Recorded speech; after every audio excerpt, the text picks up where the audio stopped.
इतने बड़े बड़े राजाओं के किले बने हुए, लोग जिंदगी मकान बनाने में निकाल देते हैं, राजाओं के किले बने, पहले वहां कोई घुस नहीं सकता था और आज खंडर हो गए तो सवेरे से लोग लोटा लेके उसी किले में जाते। पहले कोई घुस नहीं सकता था और आज सवेरे से, हाँ सवेरे से लोटा लेकर के वहां जाते, आज सवेरे से है ना लोटा लेकर के सवेरे से वहां पर जाते हैं और गंदगी करके आते हैं। जब राजा महाराजाओं को किले नहीं बचे, तुम्हारी छोटी सी झोपड़ी का, तुम्हारी छोटी सी झोपड़ी का, और कई राजाओं ने बनवाए कबूतर रह रहे, क्या कबूतर रह रहे है ना, कई कोठियों में देखो कौए रहते हैं, कई कोठियों में देखो कुत्ता पड़े हुए हैं, मकड़ जाले लग गए, कोई उसमें रहने वाला। ऐसा क्या काम का पैसा जो सुख से जीने ना दे, ऐसा आशीर्वाद हमें नहीं चाहिए कि जिससे हम खा ना सके। अरे खाने को ही कमाते हैं, आराम से रहने को कमाते तो ऐसे भी लोग आते, लेकिन उन्हें मिलता कुछ भी नहीं है ना। उतना अच्छा है हमारे पास जिससे हमारे आत्मा के परिणामों में पूर्णतः क्या रहे, शांति रहे। सबसे बड़ी संपदा वही है जहां पर शांति है, जहां पर आनंद है। अच्छे में है ना, वो ही लाहो, मुझे बोधि की प्राप्ति हो जिससे निर्वाण की प्राप्ति, वो ही लाओ। सुगई गमनम, मेरा सुगति में, बोलो मेरा है ना, मेरा सुगति में गमन हो है ना। गति के लिए चरण अच्छे होना चाहिए, बोलो आई कांटेक्ट। गति के लिए, गति के लिए चरण अच्छे होना चाहिए और प्रगति के लिए आचरण अच्छे है ना। प्रगति, चरण के बिना गति नहीं होती है और आचरण के बिना, बोलो ना, चरण के बिना गति नहीं होती है और आचरण के बिना, तो गति के लिए चरण आवश्यक हैं और प्रगति के लिए, प्रगति के लिए आचरण आवश्यक है। इसलिए मेरी सुगति हो, क्या हो, बस ये पंच नमस्कार महामंत्र नाग नागिन को पारसनाथ भगवान ने सुनाया। किसके लिए, पार्श्वनाथ भगवान। जीवंदर ने कुत्ते को सुनाया, चारुदत्त ने बकरे के लिए सुनाया, रामचंद्र जी ने गिद्ध पक्षी के लिए सुनाया, और उनकी गति क्या हो गई, तो पंच समाहि मरणम, बोलो समाधि पूर्वक, बोलो ना समाहि मरणम, मेरा समाधि पूर्वक, बोलो समाहि मरणम, मेरा समाधि पूर्वक मरण हो। और समाधि पूर्वक मरण जब होगा जब हमारी सांसारिक इच्छाएं बहुत कम हो। कौन सी, हमारी सांसारिक इच्छाएं बहुत कम हो, बहुत कम हो सांसारिक इच्छाएं, खाने की, पीने की, भोगने की। अरे क्या भोगना, क्या भोगना, भोगते भोगते सारा जीवन निकले, कौन भोग पाया, कौन भोग पाया, सबको छोड़ना पड़ा। भरत चक्रवर्ती इतना वैभव छोड़ करके, दिगंबर मुनि, और जिन्होंने भोग नहीं छोड़े ना, वो 12 चक्रवर्ती में से 2 चक्रवर्तियों को सीधा सीधा 7वें नरक में जाना पड़ा। और भैया मैं तो आपको बता रहा कि जो ज्यादा वीआईपी बनते ना, क्या बनते हैं, बोलो क्या बनते हैं, वीआईपी बनते हैं। भैया माँ को तो पूछो ही नहीं, माँ को तो पूछा ही नहीं, माँ को तो पूछा ही नहीं, माँ को तो पूछा ही नहीं। ऐसे बहुत बड़ा कई लोगों का धर्म का उद्देश्य रहता, कहीं भी जगह मिले बैठ जाएंगे, सुन करके चले जाते। किसी किसी को वीआईपी ट्रीटमेंट चाहिए पड़ता, और मैं इतना पैसा वाला हूं, मेरे पास इतना है। अरे धर्म की शरण में कौन गरीब और कौन बड़ा कौन छोटा, जहां जगह मिले धर्म करो, अपना पुण्य करो। वीआईपी लोगों को ही वीआईपी नरक मिलता है, 7वां नरक वीआईपी है। कौन सा है, वो वीआईपी लोगों को मिलता। हल्के पत्रों का तो कोई वहां आप लोगों के लिए नहीं है, वो आपका तो काम ही नहीं है, वहां आपको नहीं मिलेगा। दुखी हो गए, दुखी हो गए, कौन सा नरक, बोलो ना डॉक्टर साहब, वीआईपी लोगों को है। आप मुझे लिस्ट दे देना आपके नगर में कौन से वीआईपी लोग। कई लोग आते बोले महाराज जी वीआईपी लोग पधार रहे हैं, तो क्या करूं भैया, एक सूत्र मैं आज आपको दे रहा हूं। कहीं भी किसी दिगंबर महामुनिराज के दर्शन करने जाओ, सुनो ध्यान से, मेरे पास जितने लोग मेरे से जुड़े, हमने उनको एक ही संस्कार दिए हैं मैं कुछ ज्यादा नहीं दे सकता हूं, लेकिन संस्कार तो। यही ध्यान रख, कभी भी किसी साधु के दर्शन करने को जाओ और वीआईपी बन के मत जाना। जैसे कई लोग, कोई आपके वीआईपी भगत आए तो हमारे ऊपर 2 रूम खाली है, हमारे ऊपर वीआईपी लोग आए उनके लिए, भैया ध्यान रख के चलना, वीआईपी लोग आ रहे हैं। होटल करो ठहराने के लिए, क्या क्या की होटल की ठहराने के लिए। अब बताओ, संतशाला में ठहरने के लिए आए थे और कहां ठहरने? अरे तुम ये कहते नहीं होटल में नहीं ठहरना है, जहां महाराज जी ठहरे हुए हैं, हमको तो बस सोने के लिए जगह मिल जाए, चटाई मिल जाए, मैं सो जाऊंगा। और तुम वीआईपी, कहीं तुमको कमरा चाहिए, वीआईपी डिल्लप का गद्दा चाहिए, है ना, आपको वीआईपी ट्रीटमेंट चाहिए। मैं तो कहता अगर इतने वीआईपी आप हो तो आपको दर्शन करने जाना ही नहीं चाहिए। मैं तो बहुत दूर रहता वीआईपी लोगों से, मुझे तो बहुत डर लगता है, क्योंकि मैं उनकी व्यवस्था नहीं बना सकता। मैं उनकी, वो हमारे पास तो जो है, आओ एक हॉल पड़ा हुआ है, चिटाई बिछी हुई है, हाथ की तकिया लगा और सो जा, पुण्य करने आए हैं, ऐस करने नहीं आए। बोलो क्या करने आए? बोलो ना क्या करने आए? इधर देखो, आप पुण्य करने आए हैं, ऐस करने नहीं आए हैं। ऐस करना है तो आप और कहीं जाओ। हाँ, यदि आपको होटल में ठहरना है तो एक बार उसका भुगतान करो आप कमेटी से। कमेटी भुगतान कहां से करेगी?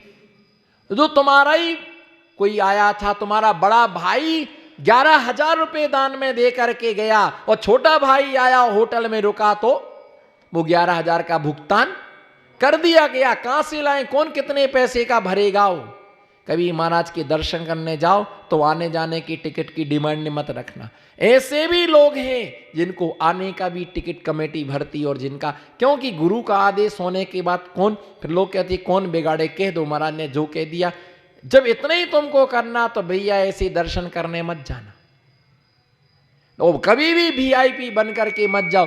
वीआईपी बन के जाओगे तो मुनि के दर्शन ना कर पाओगे। बस जाकर के ऐसे हाथ बांध करके क्या करे रहोगे?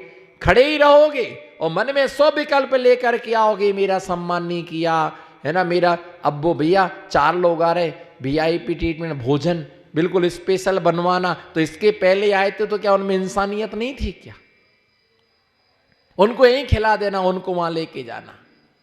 कौन कैसे आते उस हिसाब से होटल में ठहराया जाता है।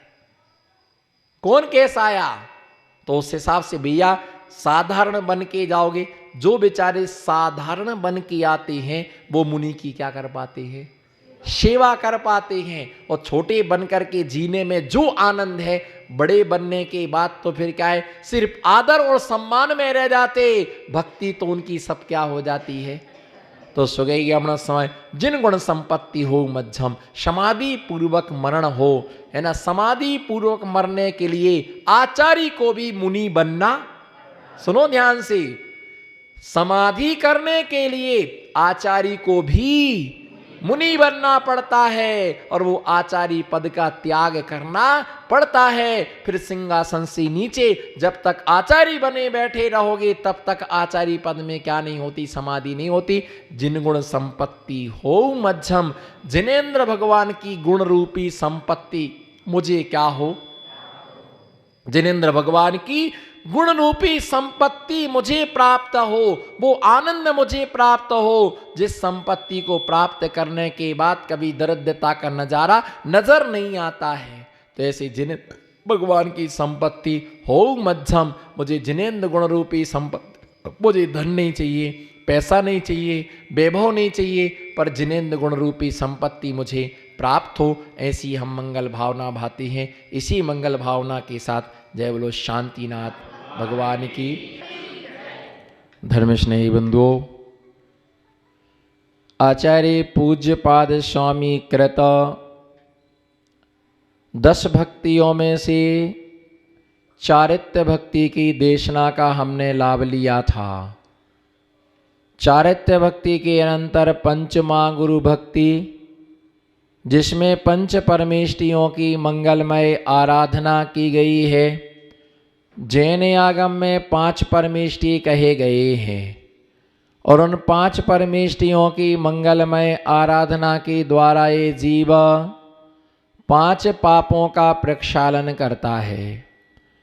मैंने आपके लिए कल विदित कराया था कि पंच परमेष्ठी भगवान की आराधना कहीं कभी भी नहीं छोड़ना, किसी भी प्रकार से चलायमान नहीं होना।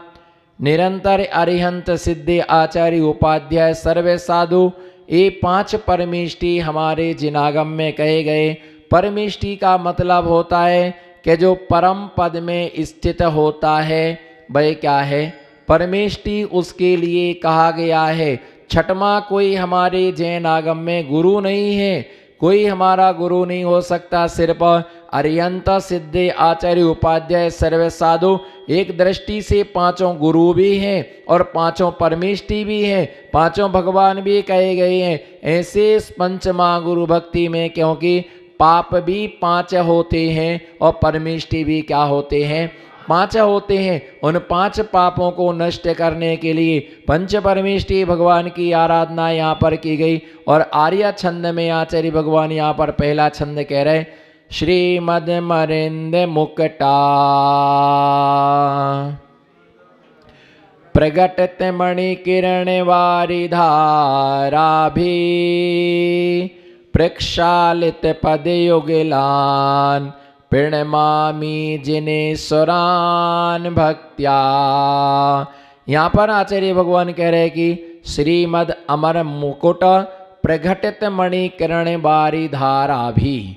आचार्य भगवान ये बतला रहे कि श्रीमद, श्री मानस श्री का अर्थ होता है लक्ष्मी। बोलो श्री का अर्थ क्या होता है, श्री शब्द का अर्थ होता है लक्ष्मी। और लक्ष्मी के 2 प्रकार होते, एक अंतरंग लक्ष्मी और दूसरी का नाम क्या है, बहिरंग लक्ष्मी। और ऐसे 2 प्रकार की लक्ष्मी के लिए कहा गया है। तो ऐसे अंतरंग लक्ष्मी बहिरंग लक्ष्मी, तीर्थंकर भगवान की बहिरंग लक्ष्मी होता है, शमोशरण आदि तीर्थंकर भगवान की बहिरंग लक्ष्मी है। और अनंत चतुष्टय तीर्थंकर भगवान की क्या है, अंतरंग लक्ष्मी के लिए कहा गया वैभव, कहा गया कि वो अंतरंग वैभव है। और शमोषण आदि क्योंकि जो घर का त्याग कर देता है, बोलो जो घर का त्याग कर देता है उसके लिए बढ़िया स्वर्णमय शमोषण की रचना कौन करता है, सौधर्मेंद्र की आज्ञा से कुबेर सुंदर सुंदर शमोषण की क्या करता है, रचना करता है। तो ऐसे शमोषण जो घर का त्याग कर देता, बोलो जो घर का त्याग कर देता है उसे शमोषण मिलता है। और जो पंखे का त्याग कर देता, बोलो जो पंखे का त्याग कर देता है उसके ऊपर चमर ढुराए जाते हैं। और जो व्यक्ति सोफा सेट पर बैठने का त्याग कर देता है उसके लिए स्वर्णमय सिंहासन लगाया, उसके ऊपर स्वर्णमय सिंहासन उसके ऊपर उसके लिए स्वर्णमय सिंहासन लगा दिया जाता है। और जो व्यक्ति सेंट का 100% त्याग कर देता, बोलो जो सेंट लगाने का त्याग कर देता है उसके लिए गंध कुटी की क्या होती है, रचना होती है। और गंध कुटी इतनी सुगंधित होती है कि सब मंत्र मुग्ध हो जाते हैं। ऐसा अपरिमित क्या होता है, शमोषण होता, बोलो ऐसा परिमित शमोषण होता है ना, ऐसा परमेश शमोषण होता है। तो ऐसी अंतरंग लक्ष्मी और बहिरंग लक्ष्मी दोनों प्रकार की लक्ष्मी जो है, ऐसे तीर्थंकर भगवान दोनों प्रकार की लक्ष्मी से क्या होते हैं, शोभायमान होते हैं। और ऐसा वह शमोषण लक्ष्मी शोभा इंद्रों की मुकुट। और जब इंद्रगण भगवान की भक्ति करने जाते, बोलो जब इंद्रगण भगवान की भक्ति करने के लिए जाते, जोर से बोलो, जब इंद्रगण भगवान की भक्ति करने के लिए जाते हैं तो वो ऐसे नहीं जाते हैं, उनके पास जो वैभव होता है उस वैभव का वो उपयोग करते हैं। इधर देखो भैया, वो वैभव का क्या करते हैं, उपयोग करते हैं। मैंने ऐसा सुना है एक बार, बोलो मैंने ऐसा सुना है एक बार कि आदमी के पास जितना माल होता है वो माल सब वो क्या करता, पेटी में पैक करके रखता है ना। माल होता है नीचे, वो मालिक होता है ऊपर पलंग पेटी में सब भर के रखता है, डर लगता है कोई चैन ना छीन ले जाए। बोलो डर लगता है, बोलो डर लगता है कोई चैन। वही तो डर मुझे भी लगता है कि मेरी कोई चैन ना छीन ले जाए। आपको डर लगता है मेरी कोई चैन ना छीन ले जाए, और मुझे डर लगता है कि मेरी कोई चैन ना छीन ले जाए। और देवता गण कोई भी पेटी में सामान रखते नहीं है, वो कोई भी पेटी में रखते नहीं है ना। धन वाला जो होता है वो ये सोचता है, धन वाले की शान जो होती है खोका और पेटी। क्या? धन वाले की जो शान अपनी समझता है वो पैसा, खोका और पेटी। बोलो खोका और पेटी। लेकिन एक अच्छा आदमी अपनी शान समझता है बहू और बेटी। क्या? बहू और, एक आदमी की शान है, बोलो ना, खोका और पेटी। और एक अच्छे आदमी की पहचान है, एक अच्छे आदमी की पहचान है बहू और बेटी। अगर घर में अच्छी है बहू और बेटी तो क्या करना, खोका और, जोर तो लगाओ, क्या करना, खोका और पेटी। और अच्छी नहीं है हमारी बहू और बेटी तो क्या करेगा खोका और क्या करेगी पेटी। इसलिए ध्यान रख करके चलना कि इसमें शान समझता है कि हमारे पास ही वैभव, हमारे पास ही संपत्ति, हमारे पास। देवता गण अपनी संपत्ति को छिपा करके नहीं रखते। वो क्या करते हैं, श्रीमद मरेंद्र मुकुटा, वो क्या पहन के आते भगवान के चरणों में, बोलो वो क्या पहन के आते हैं, मुकुट पहन करके आते हैं, बाजूबंद पहन करके आते हैं, हार पहन करके आते हैं, करधनी पहन करके आते हैं, बड़े बड़े कुंडल पहन करके वो भगवान के चरणों में आते हैं। और अच्छे क्या पहन के आते हैं, वस्त्र पहन करके आते हैं, अच्छे कपड़े पहन करके आते हैं, बिल्कुल तैयार होकर के आते हैं, है ना। आप तो सिर्फ एक ही बार तैयार हुए, सिर्फ एक ही बार तैयार हुए, जिंदगी में आप दूसरी बार तैयार ना हो पाओगे। मैं कितना भी तैयार हो जाऊं लेकिन जिंदगी में आप दूसरी बार तैयार नहीं हो पाएंगे। जैसे शादी के दिन तैयार हुए थे उसके बाद आज तक वैसे तैयार नहीं। सब घेर घेर करके तैयार कर रहे थे, अच्छे तैयार हो जाओ, अच्छे तैयार, बोलो अच्छे तैयार हो जाओ, अच्छे तैयार हो जाओ। बुआ आई तो वो भी तिलक लगा गई, नानी आई तो सोने का हार पहना गई, मामी आई तो है ना चूड़ा पहना गई, है ना, और क्या है ना, और रिश्तेदार आए तो अंगूठी पहना गई। फिर वो कह गए थे कि ब्याह की बात वापस दे देना। हाँ मुझे मालूम है, कोई है ना 10 तोला का हार पहना के गए शादी में, है ना, भैया पहन लो, और जैसी शादी होते ही भैया लाओ हमारा, ऐसे तैयार हुए शादी के दिन। दुल्हन भी वैसी तैयार होती, आदमी भी वैसा तैयार होता है। जब आप एक शादी करने के लिए, एक कन्या को वरने के लिए इतने तैयार होते हैं तो मुक्ति वधू को वरने वाला तो कितना तैयार नहीं होता होगा। भगवान की भक्ति करने के लिए वो देव जाता है तो वो बिल्कुल तैयार होकर के जाता है, सज करके जाता है।